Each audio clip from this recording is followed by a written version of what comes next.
এবার সবার মাঝে একটা ফ্রিনেস কাজ করছে, যে একটা মুক্ত বাতাস, মুক্ত চিন্তার পরিবেশ তৈরি হয়েছে। আর বিগত সময়ে আমরা দেখেছি যারা ইসলামী মূল্যবোধ লালনকারী যে প্রকাশনাগুলো বা লেখক, তাদেরকে ওইভাবে করে স্পেস এই মেলাতে দেওয়া হয়নি, এবং তাদেরকে মানে তাদের সকল ক্রাইটেরিয়া ফিল আপ করার পরেও স্টল বরাদ্দ দেওয়া হতো না। তো আলহামদুলিল্লাহ এবছর এটি একটি ভালো দিক যে সবাইকে যারা যারা এই বইমেলার ক্রাইটেরিয়া ফিল আপ করছে তাদেরকে স্টল দেওয়া হচ্ছে। এখন যারা এটা মন্তব্য করছে তাদের তো আসলে কিছু ক্ষেত্রে জিগিরের মতো এই ধরনের মন্তব্য করে ফেলে, যে এটাই ঘটুক সেটার ক্ষেত্রেই মানে এ ধরনের মন্তব্য করে। তো তাদেরকে নিয়ে আসলে আমি মন্তব্য করতে চাই না এই ধরনের কমিউনিটি বা এই শ্রেণীকে নিয়ে।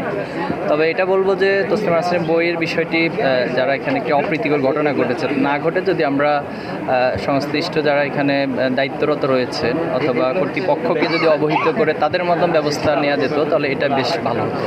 না, এটিও আসলে আমরা আসলে কোনো ধরনের অপ্রীতিকর কোনো বিষয় না ঘটুক, এটি আমাদের কাম্য থাকবে, সেটা যে কোনো ক্ষেত্রে হোক।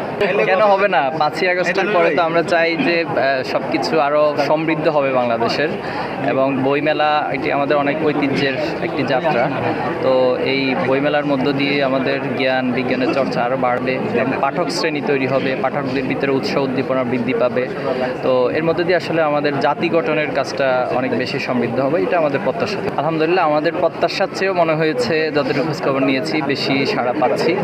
তো ছাত্র শিবিরের প্রতি ওভারঅলই 5ই আগস্টের পরে বাংলাদেশের আপামর ছাত্র জনতা, এরপরে অভিভাবক, অর্থাৎ সকল শ্রেণী পেশার মধ্যেই এক ধরনের জানার আগ্রহ তৈরি হয়েছে। আলহামদুলিল্লাহ এখানে যেহেতু আমাদের স্টলে বইগুলো রয়েছে, আমাদের সাংগঠনিক বই, এরপরে জ্ঞান বিজ্ঞান ইতিহাস নির্ভর সায়েন্স রিলেটেড বইগুলো, সব বইগুলো সেখানে পাওয়া যাচ্ছে।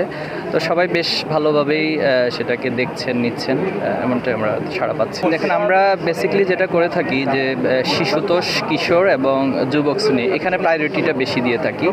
আর এছাড়াও যেটি আমি বলছিলাম যে জ্ঞান বিজ্ঞানের যতগুলো সাইট রয়েছে সবগুলো বিষয় নিয়ে আমরা কাজ করে থাকি। বইমেলায় যেমন আজকে 4র্থ দিন এসেছি আলহামদুলিল্লাহ শুরু থেকে। তো বই কিনেছি, বই উপহারও পেয়েছি, আবার উপহারও দিয়েছি, সবগুলোই করার চেষ্টা করেছি এমন।